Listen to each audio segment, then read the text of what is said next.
The old man's hands were shaking when the officers ordered him to empty his pockets in front of the whole pharmacy line. His wife kept saying, "Please, he has a heart appointment," but no one moved.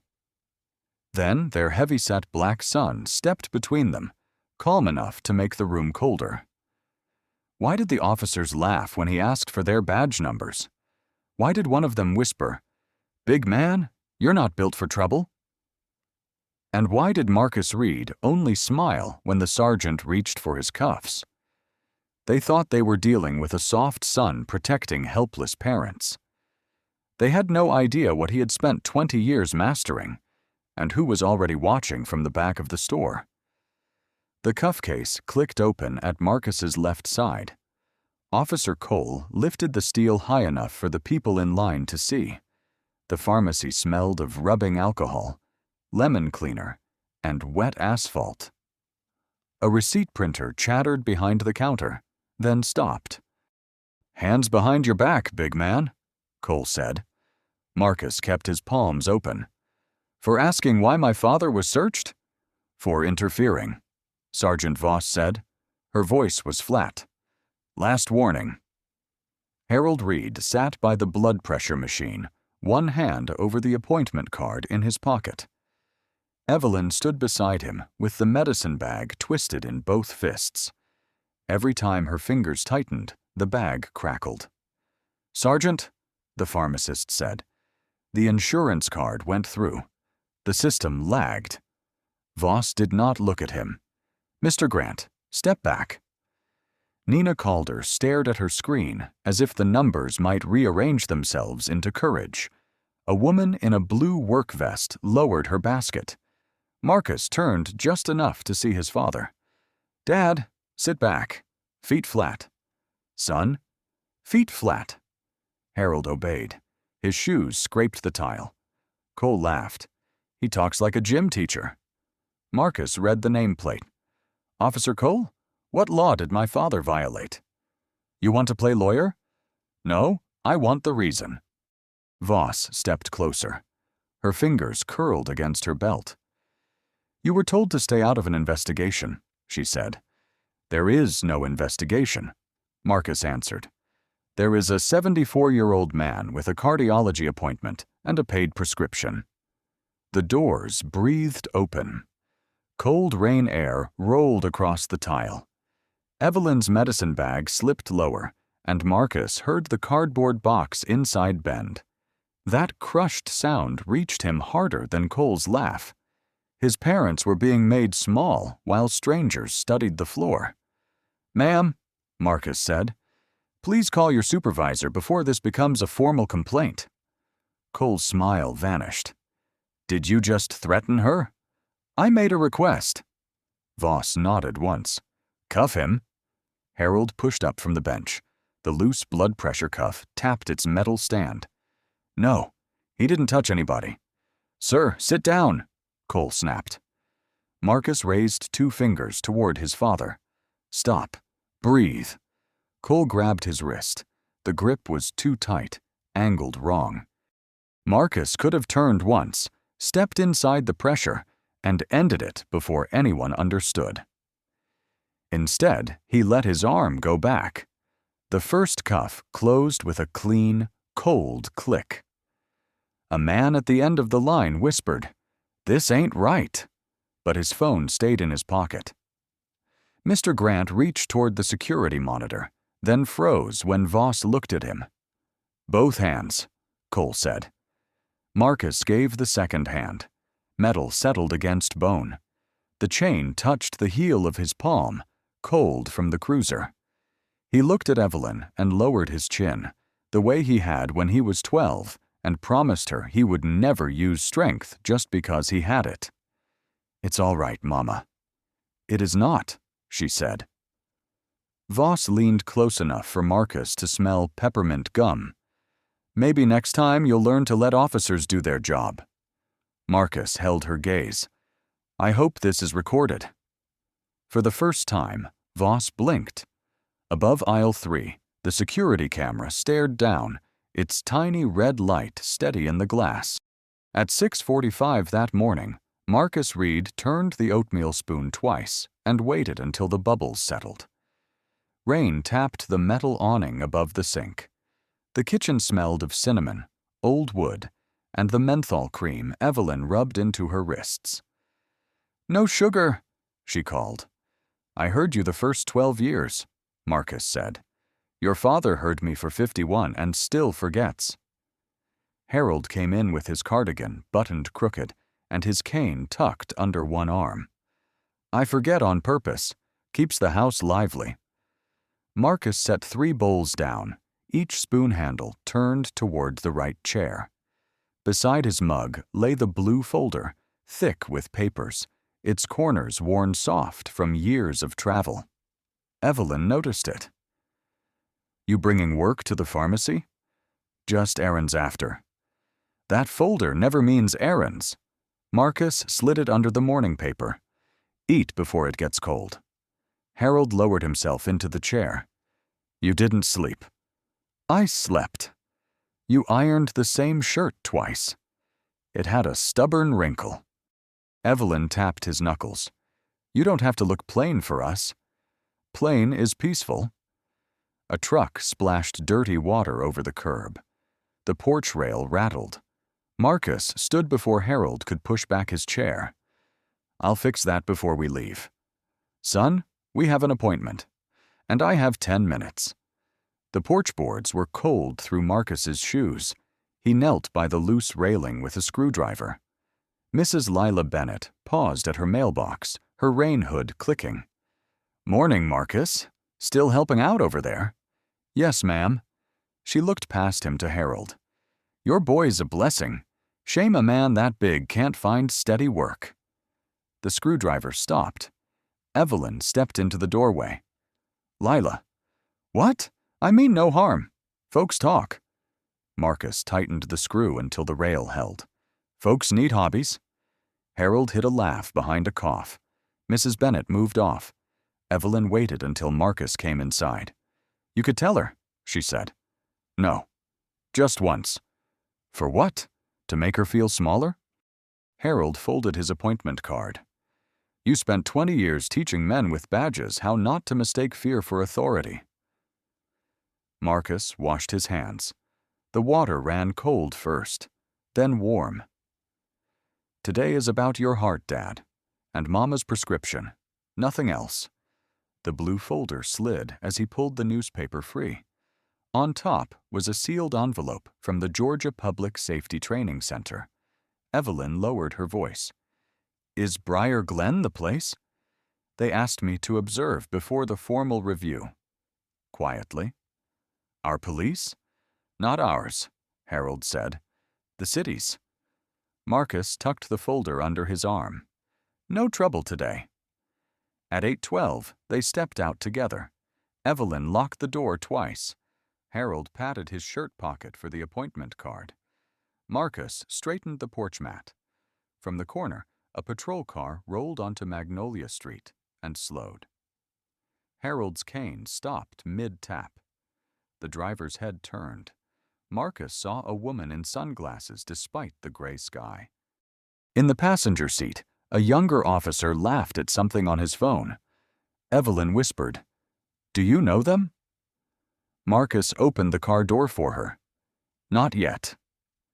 The blue folder rested on the back seat, dry and closed, while the patrol car circled the block. The patrol car stopped with its front tires angled toward the curb, blocking half of Reed driveway.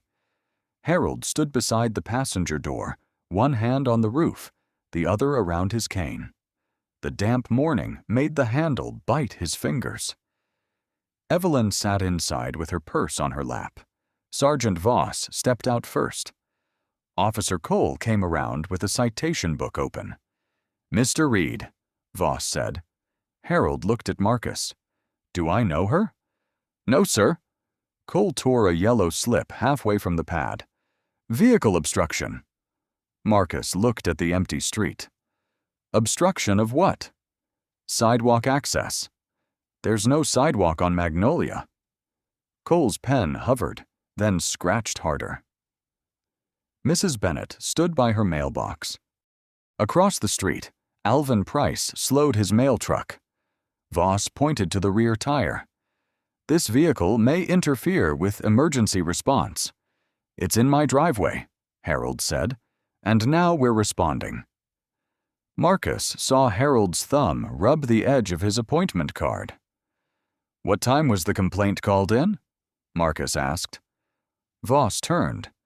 "Are you the registered owner?" "My father is." "Then let your father speak."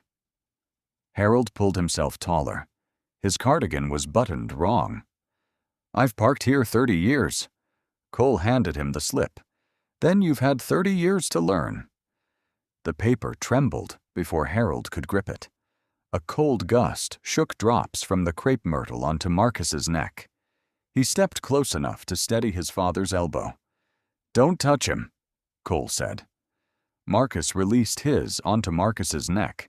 He stepped close enough to steady his father's elbow. "Don't touch him," Cole said. Marcus released his hand. "He has a cardiology appointment at 9. "Then don't waste our time." Evelyn opened the car door. "Officer, please. He can't stand in the cold." Voss's jaw tightened. "Ma'am, remain in the vehicle. This is my home. And this is a lawful stop." Marcus watched Cole write the date. April 17th became April 16th. The code had a digit missing. The line read Magnolia Avenue, not Magnolia Street. He took out his phone. Cole's head snapped up. "What are you doing?" "Photographing the citation." "Why?" "For accuracy." Voss stepped between him and Harold. "You planning to file something?" "I plan to get my father to his doctor." Mrs. Bennet shifted. "Marcus, maybe pay later." Evelyn turned to her. "Lila." "I'm saying, don't make it worse." The words landed like another paper Harold had to hold. Alvin opened the mail truck door. "Morning, Harold. Everything okay?" Cole looked over. "Keep moving." Alvin did not move. "I asked him." Voss removed her sunglasses. "Sir, this is not your concern." Harold lowered his eyes. "Alvin, it's fine." Cole thrust the paper closer. "Sign here." "Is signing an admission?" Marcus asked. Cole smiled. "There he goes again." Voss held out her hand. "Phone." "No." "Then put it away." Marcus placed it on the hood, screen up, the citation photo bright. Rain ticked against the cruiser roof. Inside, the kettle began to whistle. Harold signed with a cramped hand. Cole tore the slip free. "Drive safe," Cole said. Before Voss closed the cruiser door, she looked at Marcus, then at the blue folder through the back window. "We'll be seeing you," she said. Marcus helped Harold into the car. The appointment card had bent in his pocket, its corner pressed into the shape of his thumb. The pharmacy doors opened at 8:48 a.m., and warm air rolled over Harold's glasses until they fogged. "Slow," Marcus said, holding the door. "I am slow," Harold muttered. "I'm not broken." Fluorescent lights buzzed over cough drops and cards. The place smelled of floor wax, orange disinfectant, and damp coats. At the counter, Nina Calder tucked a brown curl behind her ear. "Good morning, Mrs. Reed. Pick up?" "2 prescriptions," Evelyn said. "One for my wrist, one for Harold's pressure." Marcus stood half a step back with the blue folder under his arm. Mr. Abel Grant counted pills into an amber bottle. Nina scanned the insurance card. The terminal beeped, paused, then flashed red. She tried again.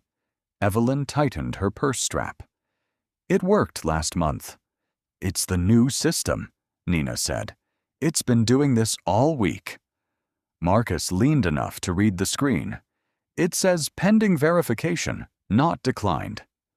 Nina glanced at him. "Yes, I can call the provider." The bell over the door rang again. Sergeant Voss entered with Cole behind her, rain shining on their jackets. Cole saw Harold and smiled. "Well?" he said. "Busy morning." Harold's cane clicked once against the tile. Voss came to the counter. "Problem with the card?" Nina swallowed. "No, ma'am. Just a system delay." Cole looked at Evelyn. "Hand it over." "My insurance card?" "For verification." Marcus shifted the folder. "The pharmacy is already verifying it." Cole took the card from Nina's hand and held it to the light. Mr. Grant stepped closer. "Officer, that's protected customer information." Voss did not turn. "We received a report of possible benefit fraud." "From who?" Marcus asked. Voss looked at him as if furniture had spoken. "Sir, stay back." "I'm with my parents." Cole read the name slowly. Evelyn Reed, 71. A man near the vitamins stopped. Evelyn drew herself upright. "I have had that card for years." "People use old cards," Cole said. Harold stepped forward. "Don't talk to my wife like that."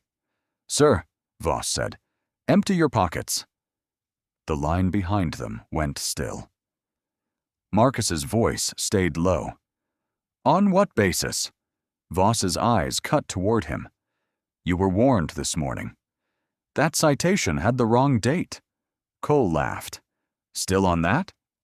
Harold tried to pull his wallet free, but his fingers missed the pocket.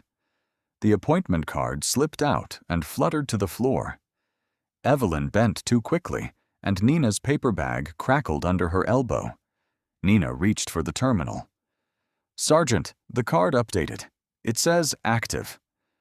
"Step away from the register," Voss said. The cashier froze with one finger above the key. Mr. Grant said, "Dana, I've filled for them for 6 years." Cole held out a plastic tray. "Wallet, keys, everything." Harold looked at the tray and the people watching. His shoulders folded by an inch. Marcus placed the appointment card in his father's palm. "You don't have to consent to a search without a stated reason." Voss turned fully toward him. "Are you giving legal advice?" "I'm asking you to state the reason." The terminal screen glowed green now. Active. Nina stared at it while Cole lifted the tray closer to Harold's chest. Outside, a patrol car idled at the curb, its wipers moving like a clock. "Move your father's things into the tray," Cole said. Marcus did not reach for Harold's wallet. He looked at the green word on Nina's terminal, then at the black dome camera above the greeting cards. The lens caught the fluorescent light like a wet eye. "My father heard you," Marcus said. "He is deciding." Cole turned to the line. "Hear that? He's deciding." A woman holding cold medicine shifted her basket.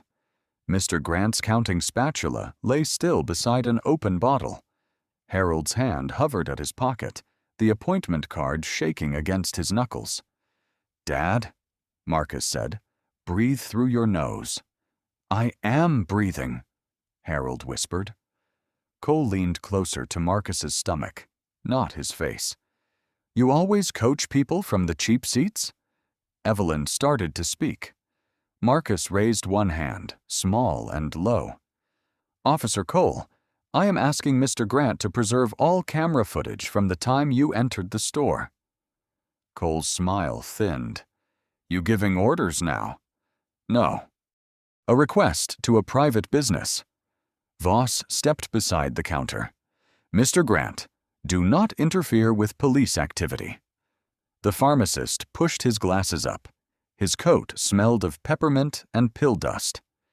"Sergeant, if there is a complaint, footage is normal procedure." "It becomes evidence when I say it does." Marcus slipped off his glasses. The room blurred at the edges. He pulled the hem of his shirt tight and wiped each lens slowly. Once, twice.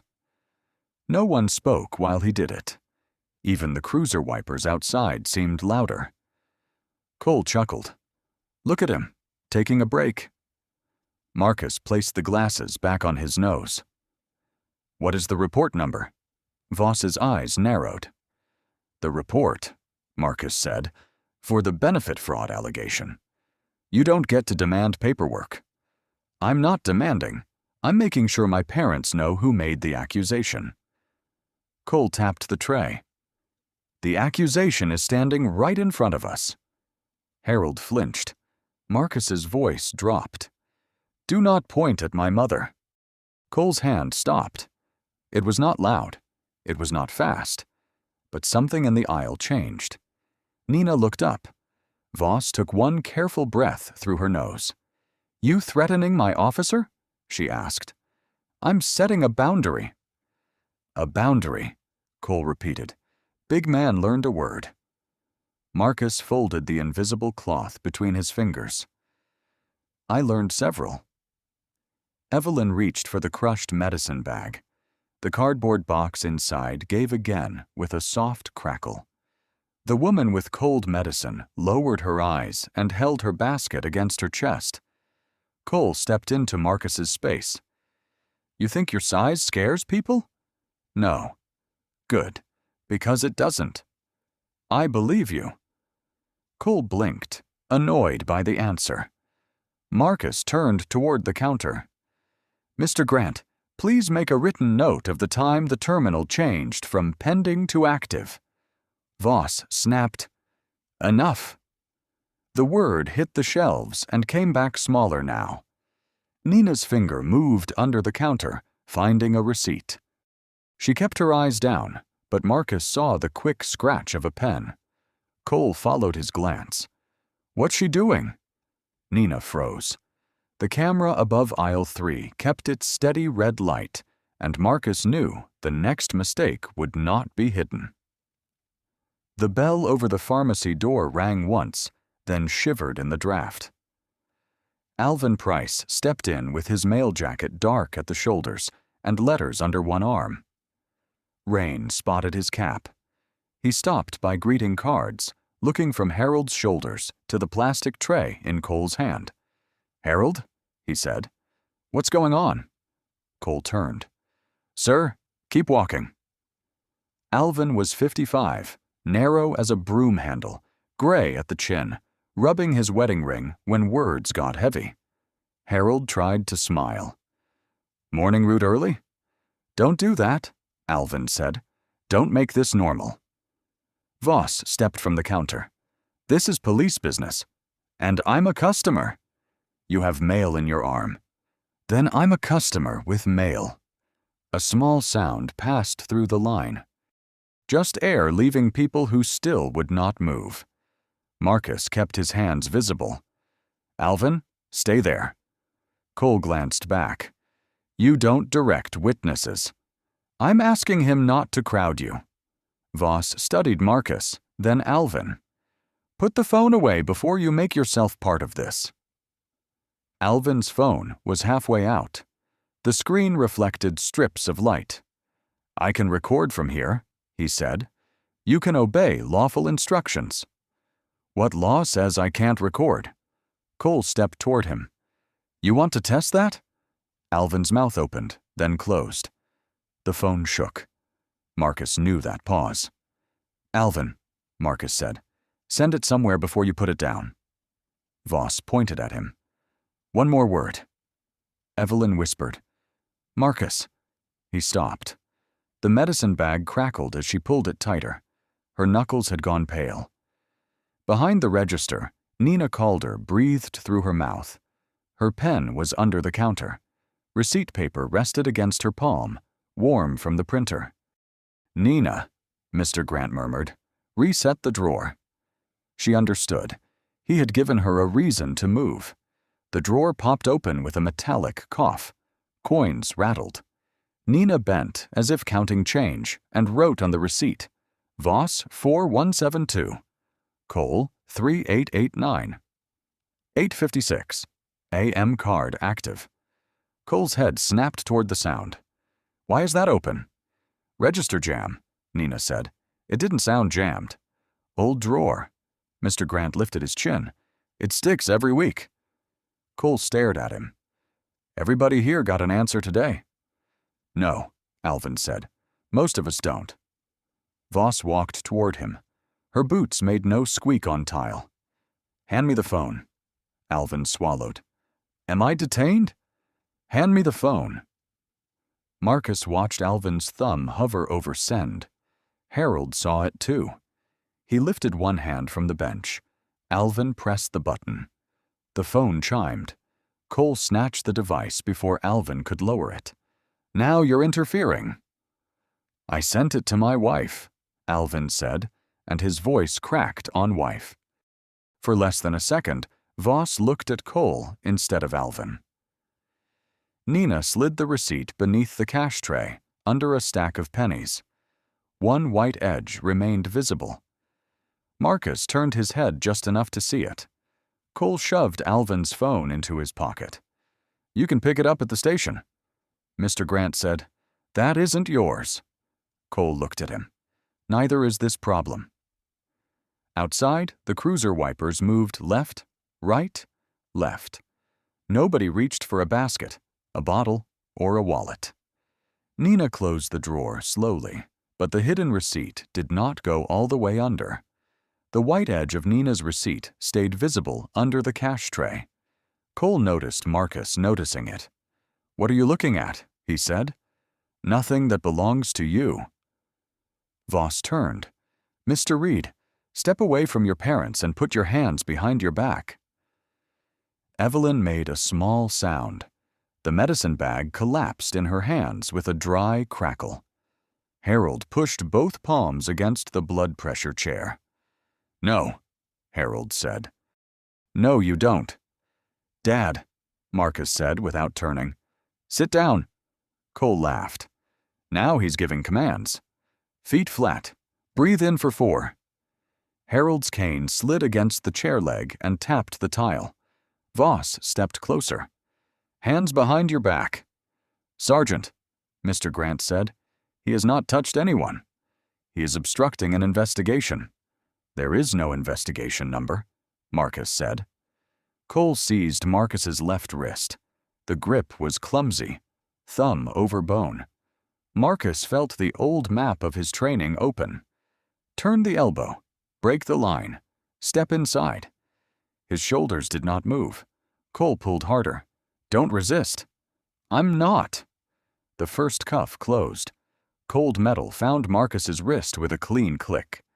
The sound seemed to erase the pharmacy. The printer stopped. The cooler faded.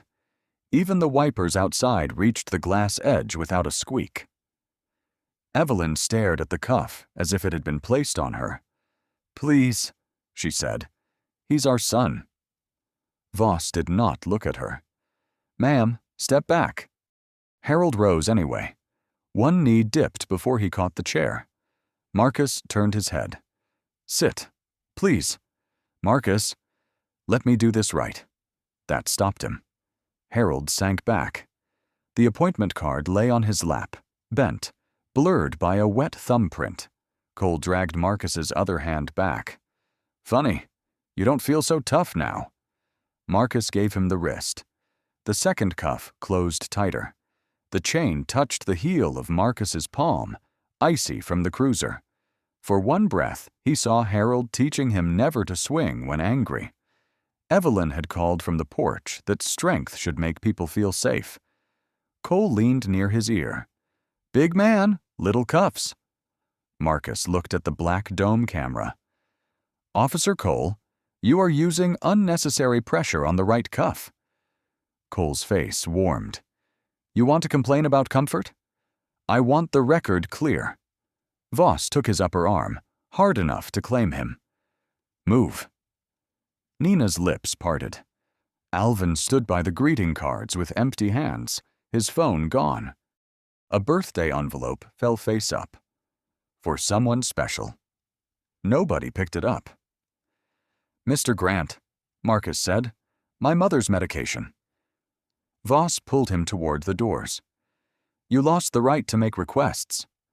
The prescription is active, Marcus said. They need a ride. Cole said, should have thought of that. Evelyn stepped after them. The bag crackled again. Marcus, I'm coming. No, Mama. Stay with Dad. The doors opened, letting in cold air and wet pavement smell. Marcus paused at the threshold, just long enough that Cole had to tug. He turned to Nina.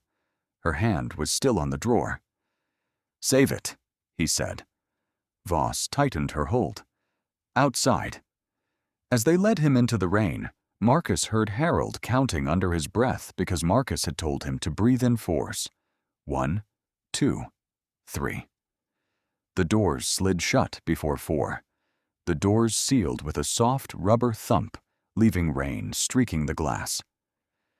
For 3 seconds, no one inside the pharmacy moved. Harold's counting broke apart at 4. Evelyn held the crushed medicine bag to her chest, staring at the empty space where Marcus had stood. Then the blue folder slipped from the counter. It struck the tile flat. Papers slid out in a slow fan across the floor.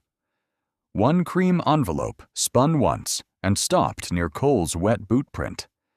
Nina whispered, "His folder." Outside, Voss's voice came through the glass.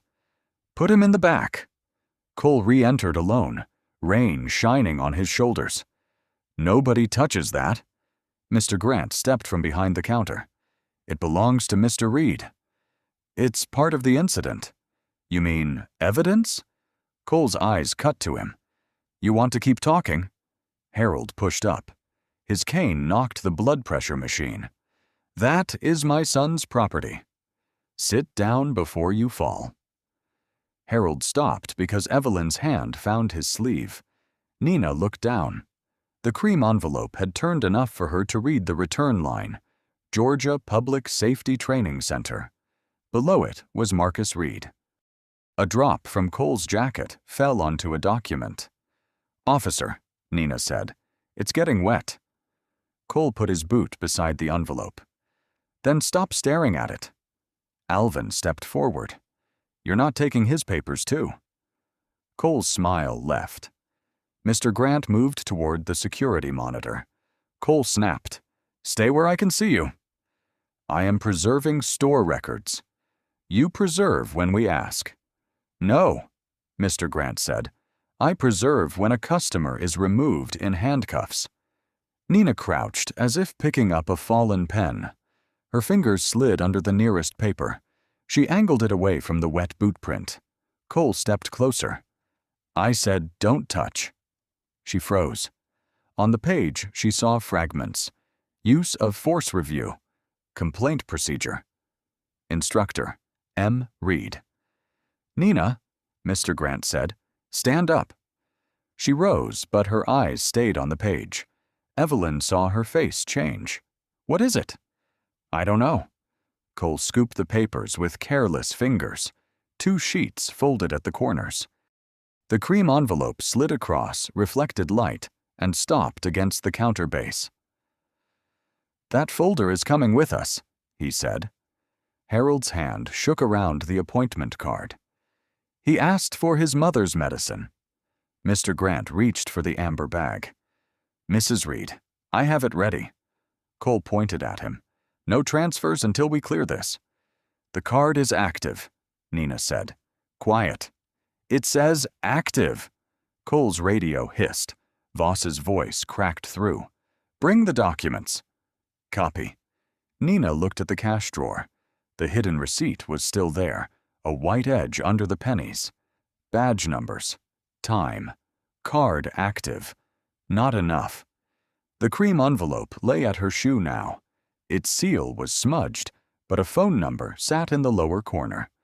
She shifted her foot an inch, covering it. Cole marched out with the folder under one arm. The doors opened, and Nina glimpsed Marcus through rain-spotted glass, sitting upright in the cruiser, wrists behind him, face turned toward his parents. Nina bent, picked up the envelope as if it were trash, and slid it beneath the counter beside the receipt. Mr. Grant looked at her. She whispered, "There's a number." Nina waited until Cole's cruiser disappeared before she let herself breathe. The pharmacy sounded loud after the doors closed. Refrigerator hum, rain on glass, Harold's cane scraping, Evelyn's crushed bag crackling under her arm. Mr. Grant locked the entrance and flipped the sign to closed. "We can't close," Nina said. We can for 10 minutes. Harold stood by the counter. My boy asked for her medicine. Mr. Grant put the amber bottle in Evelyn's hand.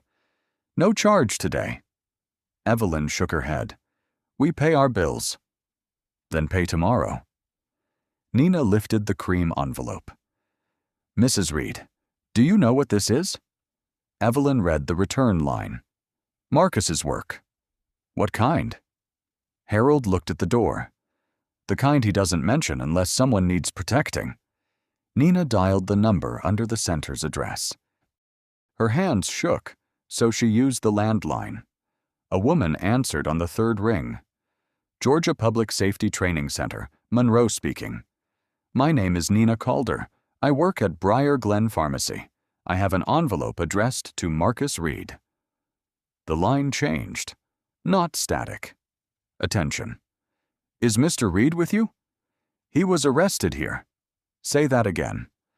2 officers took him, Voss and Cole. They tried to make his father empty his pockets, then cuffed Mr. Reed after he asked for a report number. Mr. Grant woke the security monitor in the office. Its screen blinked gray. A green save icon pulsed at the bottom corner. Are his parents safe? Monroe asked. His mother has the medicine. His father missed part of a heart appointment. Who is preserving the video? I am, Mr. Grant called. Do not surrender that footage without a written request and a copy. Put me on speaker. Nina pressed the button. Monroe's voice filled the counter. This is Leah Monroe, Deputy Director at the State Training Center. Marcus Reed is a certified instructor and contracted procedural review consultant. He was assigned to Briar Glen. Evelyn closed her eyes. Harold whispered, Lord. I need names, times, and outside video. Alvin raised his empty hands. Cole took my phone. Nina remembered the chime, but he sent it to his wife. Alvin hurried to the store phone. Marcy answers unknown numbers if they ring twice. Mr. Grant leaned over the monitor. The file is saving. 7 minutes. The green indicator flashed. 18%. Rain beat harder. Nina read from the hidden receipt. Voss 4172. Cole 3889. 8:56 a.m. card active before arrest. Excellent, Monroe said. I'm calling the precinct, city manager, and civilian observer. Nobody discusses Mr. Reed's credentials with those officers until I arrive. Evelyn opened her eyes. Why not? Because I want to hear what they write when they still think he is nobody. The printer spat a blank strip of paper and stopped. Harold gripped the counter. He never wanted them to know first. No, Monroe said. He wanted the truth to arrive clean. On the monitor, Marcus appeared in black and white, standing between his parents and the officers. The picture jerked once, then steadied. Mr. Grant whispered, Saved. Nina looked at the green icon, then at the locked doors where taillights had vanished into rain. Monroe was already asking for the station's direct line. The interview room smelled of old coffee, damp uniforms, and fresh paint that never quite covered the scent of concrete. Marcus sat with his cuffed hands resting quietly on the steel table. A paper cup of water stood untouched in front of him. The fluorescent light hummed overhead, and somewhere beyond the closed door, a copier started, stopped, then started again. Officer Cole leaned against the wall. You're quieter now. Marcus looked at the clock. 9:21 a.m. My parents? He asked. Cole shrugged. You're asking the wrong questions. I disagree. The door opened. Sergeant Voss stepped inside, carrying a thin incident packet. No attorney? Marcus looked at her. I haven't requested one. You're confident. I prefer accurate. She dropped the file onto the table. Interference with police duties. Marcus read only the first line. The report time was wrong. Again. You're writing quickly, he said. We've done this before. I can see that. Cole folded his arms. You keep acting like you're grading us. Marcus answered without looking up. I've said very little. And somehow it's annoying. Silence settled again. A ventilation fan clicked on above the ceiling tile. Cold air drifted downward. Marcus finally picked up the paper cup. He drank exactly one sip, then placed it back in the same position, perfectly centered. Voss watched the movement. Most people in that room fidgeted. Marcus organized space. That unsettled her more than shouting would have. The radio on her shoulder crackled. Caller requesting supervisor. She muted it. Anything else? Cole asked. Later. Marcus rested both hands on the table. The cuffs are cutting circulation. Cole smirked.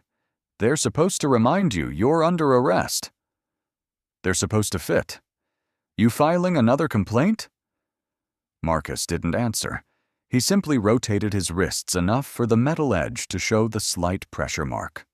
Nothing dramatic, just unnecessary. Cole looked away first. Another knock. Lieutenant Owen Briggs entered carrying a tablet. Late 50s, neatly pressed uniform, calm eyes. What do we have? Voss handed him the report. Interference. Briggs skimmed the first page. Any body camera? Cole hesitated. Yes. Running? Yes. Store surveillance? Probably. Collected? Not yet. Briggs looked up. Why not? We were transporting first. Marcus quietly added, the pharmacy requested preservation. Briggs glanced toward him.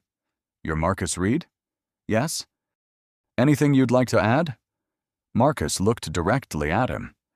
My parents need their medication. Briggs waited.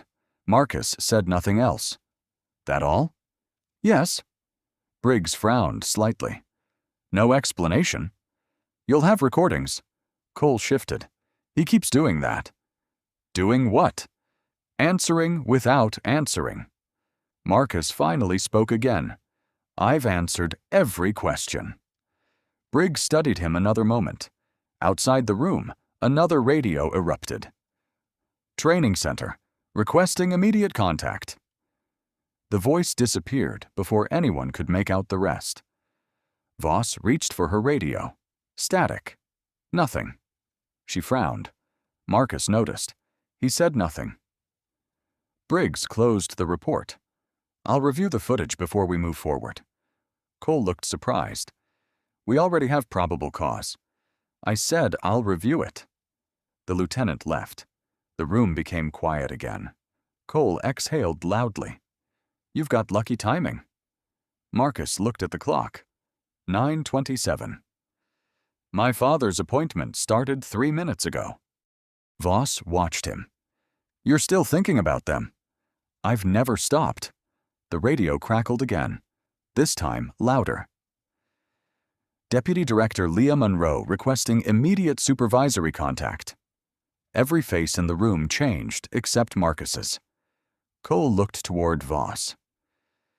Who's Leah Monroe? Voss slowly reached for the radio. Marcus lowered his eyes to the untouched report. Outside the closed interview room door, hurried footsteps crossed the hallway in the direction of the lieutenant's office. The footsteps stopped outside Lieutenant Briggs's office, then came back. The interview room door opened without a knock.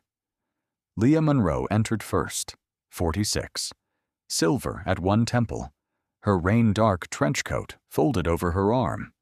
Behind her came Grace Holloway, a civil observer with copper glasses and a notebook already open. Briggs followed, jaw tight.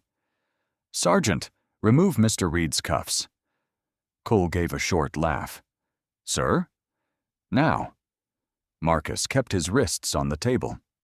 The steel had warmed against his skin, but the edges still pressed where Cole had tightened them. Voss looked from Briggs to Leah. We have an active arrest. Leah placed a black folder on the table. You have an active problem. Cole straightened. Who are you? Deputy Director Leah Monroe, Georgia Public Safety Training Center. Grace sat in the corner. Civilian oversight. Of what? Voss asked. Leah opened the folder. Briar Glen Police Department. Field conduct. Complaint intake. Public contact procedures. Cole blinked. That's not. Scheduled to begin Monday, Leah said. Briggs unlocked the first cuff. A faint red groove circled Marcus's wrist. Cole watched the second cuff fall open. He didn't identify himself. Marcus flexed his fingers once. You didn't ask. You were supposed to say something. I said my father had a cardiology appointment. The cuffs landed on the table with a dull sound.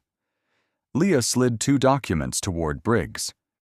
Mr. Reed is the consultant assigned to observe community contact before our formal visit.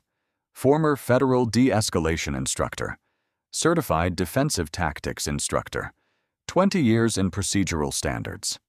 Cole stared at Marcus's hands. Voss looked at the folder as if it had been placed over a hole in the floor. That information was never provided to us. It was not supposed to be, Leah said. Observation shows how people behave when they believe no one important is watching. A drop of rain slid from her coat to the tile. Briggs turned to Marcus. Why didn't you state your position at the pharmacy? My parents were the subjects of the contact, Marcus said. Not me. You let yourself be arrested. I let your officers complete the choices they were making. Cole's face colored. That's entrapment. Grace looked up. No, officer. That is documentation. Leah opened another section. Pharmacy footage is preserved. A witness sent video before his phone was seized. A cashier recorded badge numbers and the time the insurance card read active. The pharmacist confirmed the medication delay. Voss's eyes flicked toward Cole. For the first time, he did not meet them. Briggs said, Where are Mr. Reed's parents? At the pharmacy, Leah said. With medication now. His father's office has been notified. Marcus's shoulders lowered by less than an inch. Leah noticed. They are safe. He nodded once. Voss spoke carefully. Deputy Director, there may have been confusion at the scene. Leah closed the folder. The soft clap filled the room and left nothing behind it. Then we will review every word spoken during that confusion. Cole swallowed. His eyes went to the body camera on his chest, its small light still recording. Marcus looked at it too, then at the empty cuffs between them. The hearing room above Briar Glen City Hall had no windows, only beige walls, humming vents, and a projector breathing out a dusty plastic smell. Marcus sat beside Evelyn and Harold. His wrists were bare, but Harold kept glancing at them as if metal might return. Evelyn held the medicine bag on her lap. At the long table, Mary Ann Holt adjusted her glasses. She was 57, small-framed. We are not here for speeches, she said. We are here for sequence. Cole shifted. Voss sat with her hands folded. Leah Monroe stood by the projector. The file begins at 8:48 a.m. The video appeared pale on the wall. Harold entered first, cane tapping. Evelyn followed. Marcus held the door. Audio? Holt asked. Mr. Grant leaned forward. Near the register. Leah clicked. Static burst, then Cole's voice filled the room. Hand it over. Evelyn's fingers tightened around the flattened bag. At the witness table, Nina Calder tucked both feet under her chair. Ms. Calder, Holt said, did the card read active before Mr. Reed was restrained? Nina wet her lips. Yes, ma'am. Clearly. It read active before the arrest. Cole muttered. She was confused. Holt turned. Officer Cole, you will not coach testimony. Leah clicked again. The scene jumped back 5 seconds. The sound of rewinding scraped through the speakers, thin and sharp, and everyone heard Marcus ask for a report number twice. Alvin Price stared at his mail cap. I sent the video to my wife. I almost didn't. I kept thinking somebody else would be braver. On the screen, Marcus gave Cole his wrist. The first cuff clicked. Evelyn folded the bag once. The paper crackled too loudly. Cole's recorded whisper followed. Big man, little cuffs. The words filled the room. Voss looked down. Holt removed her glasses.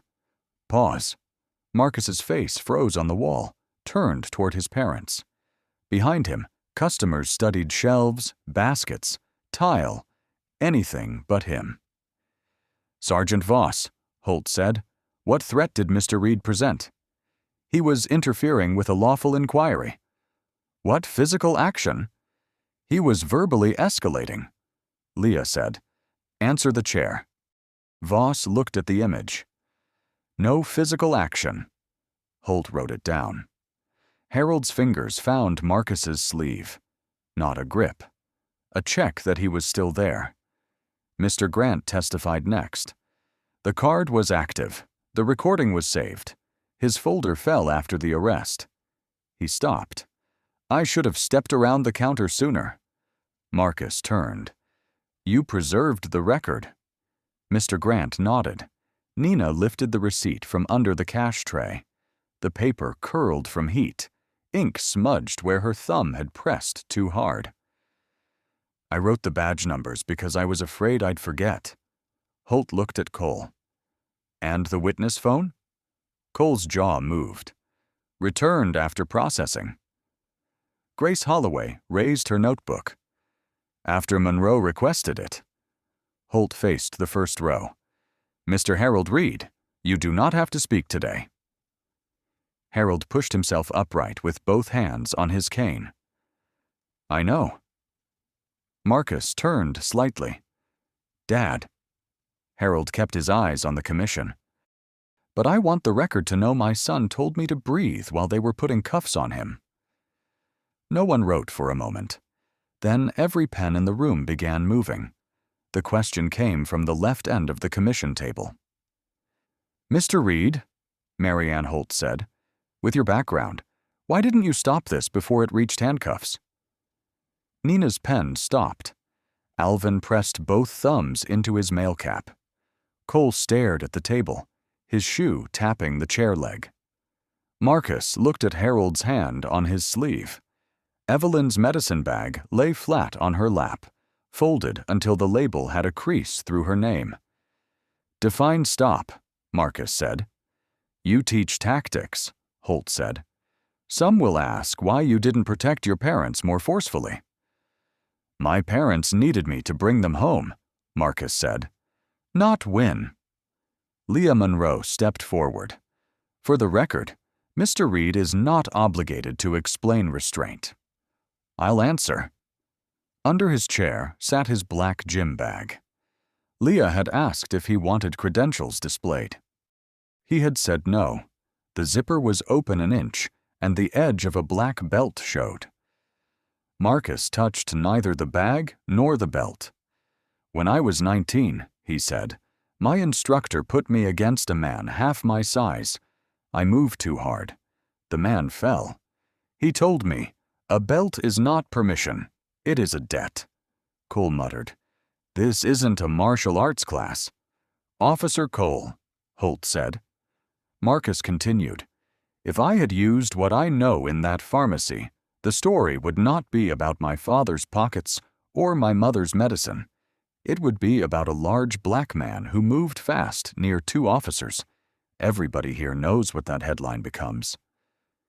Evelyn closed her eyes. Harold's hand tightened once. Voss said, No one asked you to attack us. No, Marcus said. You asked me to forget myself. Holt turned a page. Officer Cole, did Mr. Reed physically resist arrest? He was non-compliant. That was not my question. Cole swallowed. He gave me his hands. And yet you tightened the right cuff after he noted pressure.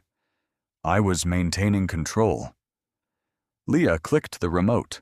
Body camera footage filled the wall. Cole jerked the cuff one notch tighter. Marcus's recorded voice came through. "I want the record clear." The sound stopped. Voss stared at her boots on the screen. Holt said, "Sergeant Voss, why was Mr. Price's phone taken?" "Scene control." "Was he arrested?" "No." "Was a receipt issued?" Voss opened her mouth, then closed it.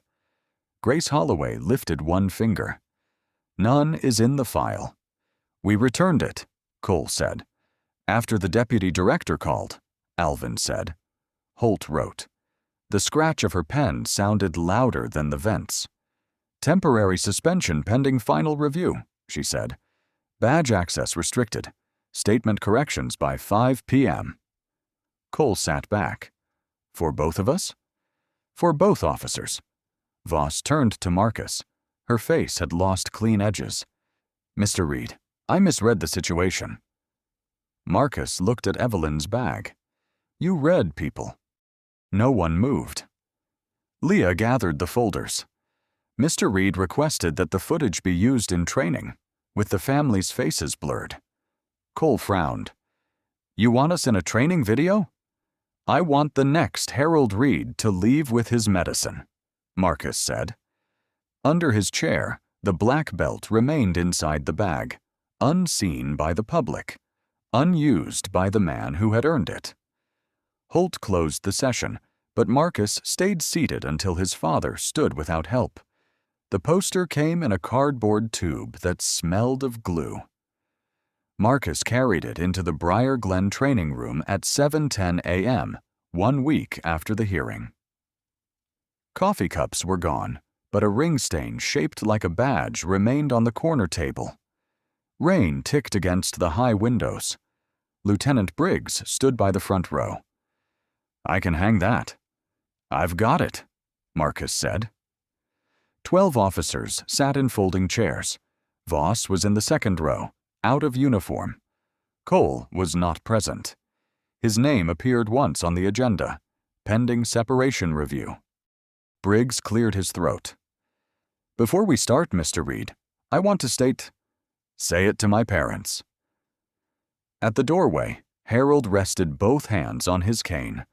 Evelyn held a folded brown paper bag. Briggs turned. "Mr. and Mrs. Reed, our department failed you." Harold tapped the cane. "The pharmacy did not need a lesson." "No, sir." Evelyn set the bag on a chair. "Oatmeal cookies. No raisins. Your father says raisins ruin trust." A few officers laughed too quickly, then stopped. Marcus unrolled the poster. "Preserve recordings. State the reason. No public searches without documented cause. Medical needs first." The left corner curled. Marcus pressed it flat with his palm. "Looks crooked," Harold said. "It is crooked," Marcus answered, and fixed the tape. Voss watched his hand. "May I speak before the module?" Leah Monroe looked to Marcus. "This is training," Marcus said, "not a confession room. Keep it useful." Voss stood with a folded sheet. "I wrote an apology. I was told not to read it unless the family wanted that." Evelyn's face barely changed. "Not today." Voss nodded and sat. Marcus placed a prescription bag, an appointment card, and a plastic tray on the table. "Officer Penn," he said to the youngest man. "Benefit fraud call. Elderly couple at a counter. First sentence." Penn swallowed. "What seems to be the issue?" "Better than hand it over." Again. Penn tried. "Good morning. I'm Officer Penn. I was asked to check a card issue. Does anyone need medical help before we talk?" Harold shifted behind Marcus. "That one," Marcus said. "Keep that one." Pens moved. Grace Holloway raised her hand. "And if the card clears?" "The contact ends unless there is another documented reason," Marcus said. "You do not go looking for dignity to take because your first suspicion failed." Voss wrote that down. At break, Evelyn stayed in the hall. One young officer came to the doorway with crumbs on his fingers. "Mrs. Reed." "Thank you." She studied him. "Don't thank me. Remember the medicine bag." Marcus heard it and lowered his eyes. Leah came beside him. Council approved the observer pilot. 6 months, then permanent vote. Complaint intake? New form, required video hold. Review within 72 hours. Medical contacts? Medical need documented first. No exceptions without supervisor sign-off. The tape on the poster lifted. Briggs pressed it down before Marcus could move. "I'll handle that," the lieutenant said. Marcus let his hand fall. Outside, Evelyn folded the empty paper bag twice. Harold waited for her, cane steady. The officers returned to their seats, and every body camera on the table faced the wall where the new rules hung straight. 3 months later, the pharmacy doors opened without the old bell shivering. Mr. Grant had replaced it with a softer chime after Evelyn said the sound made Harold look toward the door too quickly. Afternoon light crossed the tile where the blue folder had fallen, and a small sign near the register read, "Medical needs first." Nina Calder stood at the counter with her hair pinned up and a new badge that said Shift Supervisor. She helped an elderly woman read a label, then looked up when the Reeds entered. "Mrs. Reed," she said. "Wrist refill? And no argument from the machine, I hope." Nina smiled. "The machine behaves better now." Harold tapped his cane. "Machines can be trained." "People can," Marcus said. Mr. Grant came from the back, carrying a white paper bag. "Harold, your pressure medicine is checked. I called the clinic, too." Harold took the bag with both hands. "Thank you for not waiting until somebody told you to care." Mr. Grant looked down. "I should have moved sooner." "You moved," Marcus said. "That counts." Across town, Briar Glen released its first public contact report. Grace Holloway stood beside Leah Monroe while the city manager read the new rules. Video holds after complaints, written reasons for public searches, medical needs reviewed first, and a civilian observer at monthly audits. Alvin Price sat in the back with Marcy, holding the phone Cole had taken. He had become the first resident on the advisory panel and still rubbed his wedding ring before speaking. Nina testified once more, not in a hearing room, but in training. A receipt is small until it is all someone was brave enough to write. No one laughed. Cole's separation review ended with his resignation before the final vote. His name appeared in the report under sustained findings, without adjectives. Voss accepted a demotion, restricted field duty, and mandatory retraining before any return to patrol. Her apology came in a plain envelope, 3 pages long, written by hand. Evelyn left it unopened on the kitchen table for 2 days. On the 3rd evening, rain tapped the awning again. Marcus washed dishes while Harold dried them. Evelyn sat under the yellow lamp and read the letter once. "She says she saw your size before she heard your words," Evelyn said. Marcus turned off the water. "That sounds true. She asks if she may apologize in person one day." Harold folded a towel. "Not tomorrow."